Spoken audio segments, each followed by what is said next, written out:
부동산 계약이 처음이신 분들을 위해 이사로가 준비한 부동산 계약 시 꼭 알아야 할 포인트, 핵심만 짚어드리겠습니다. 따라오시죠.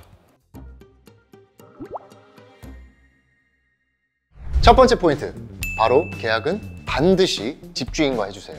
보통은 방을 구하는 세입자와 집주인, 그리고 중개인 이렇게 계약을 진행하는데요. 하지만 가끔 부득이한 사유로 집주인이 직접 계약을 못하는 경우가 생깁니다. 계약의 당사자는 반드시 본인과 집주인이어야 하는데요. 부득이하게 대리인이 온 경우에는 그 대리인이 집주인과 직접적인 관계가 있는지 꼭 확인하셔야 합니다. 집주인이 아닌 다른 사람과 계약을 하게 되면 무권리자와의 계약이 되기 때문에 주의가 필요합니다. 그렇다면 대리인과 계약을 진행하는 경우 어떤 부분을 확인해야 할까요? 위임장, 인감, 전화 등을 통해서 대리인과 집주인이 관계가 확실한지 확인하셔야 합니다.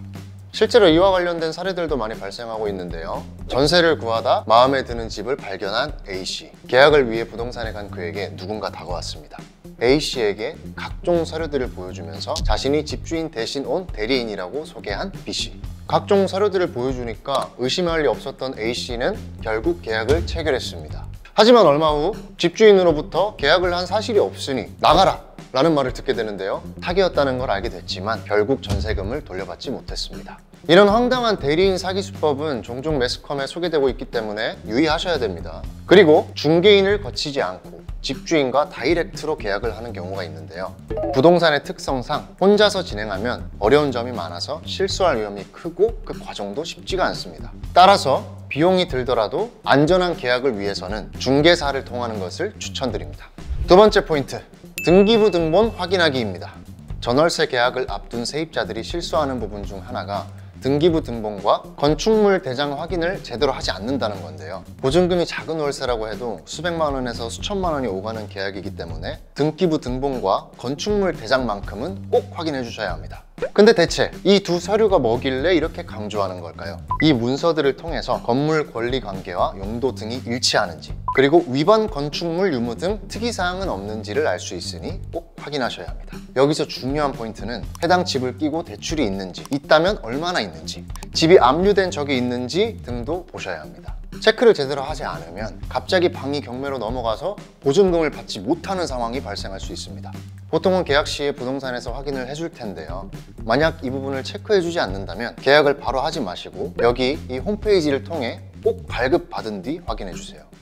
세 번째 포인트, 집주인과 합의된 내용은 꼭 특약사항에 명시하기입니다. 집을 계약할 때 집주인과 실시간으로 얘기한 내용들이 계약서에 반영되지 않는 경우가 있습니다. 이럴 때는 합의된 내용과 관련해서 분쟁이 발생하면 그 내용을 직접 증명해야 하는 어려움이 있습니다. 따라서 문제가 발생할 가능성이 높은 것들은 꼭 특약사항으로 적어주는 것이 좋은데요.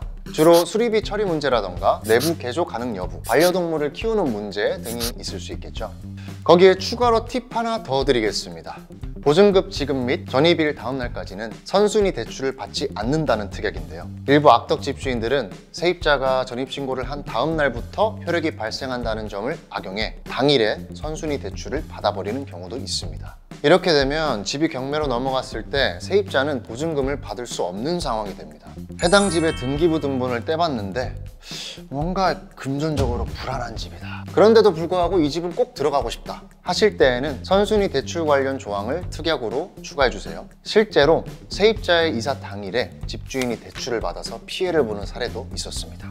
네 번째 포인트, 계약 시 전입신고와 확정일자 받기입니다. 법적으로 세입자가 권리를 보호받기 위해서는 두 가지 절차를 진행해야 하는데요. 전입신고란 거주지를 옮길 때 관할관청에 그 사실을 알리는 것이고요. 확정일자는 계약 체결 사실을 증명하기 위해서 관련 기관의 확인 도장을 받는 절차입니다. 이 절차를 완료하면 집주인에게 문제가 생겨서 건물이 경매에 넘어가는 경우에도 우선적으로 보증금을 돌려받을 수 있는 권리를 확보할 수 있습니다. 하지만 건축물 용도가 제2종 근린생활시설일 경우 전입신고와 확정일자를 받는 것이 어려울 수 있는데요. 이사갈 집이 이에 해당된다면 중개인한테 미리 전입신고 가능 여부를 여쭤보시길 바랍니다. 전입신고와 확정일자는 주민센터나 정부24 홈페이지에서 바로 신청이 가능하고요. 전입한 날로부터 14일 이내로 완료하시면 됩니다. 마지막 다섯 번째 포인트, 관리비 세부 내역 보기입니다. 다방이나 직방 같은 부동산 앱을 보시면 월세는 낮지만 관리비가 터무니없이 높아서 놀라신 적이 있을 겁니다. 따라서 계약을 하실 때 관리비 항목을 한번 확인해 주시고요. 특히 관리비가 10만 원 이상일 경우 세부 내역을 공개할 의무가 있다는 것을 기억해 주세요. 내역이 따로 나와 있지 않다면 물어보는 것을 추천드립니다.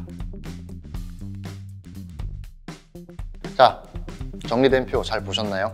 오늘은 부동산 계약 시 꼭 알아야 할 체크 포인트에 대해 알아봤습니다. 오늘 말씀드린 등기부 등본과 임대인 확인, 특약사항 명시 등만 체크하셔도 좋은 집을 구하실 수 있습니다. 오늘은 영상의 내용이 특히나 더 어려웠기 때문에 댓글창에 정리해서 남겨드릴 테니까 참고하시고요. 그리고 계약이 완료되면 이사를 진행하셔야겠죠. 부동산 계약만큼 복잡한 이사, 쉽고 편한 사진 견적으로 이사 부담을 덜어주는 이사로를 검색해보세요. 저희는 더 좋은 영상으로 찾아뵐게요. 이사는 어디로? 이사로.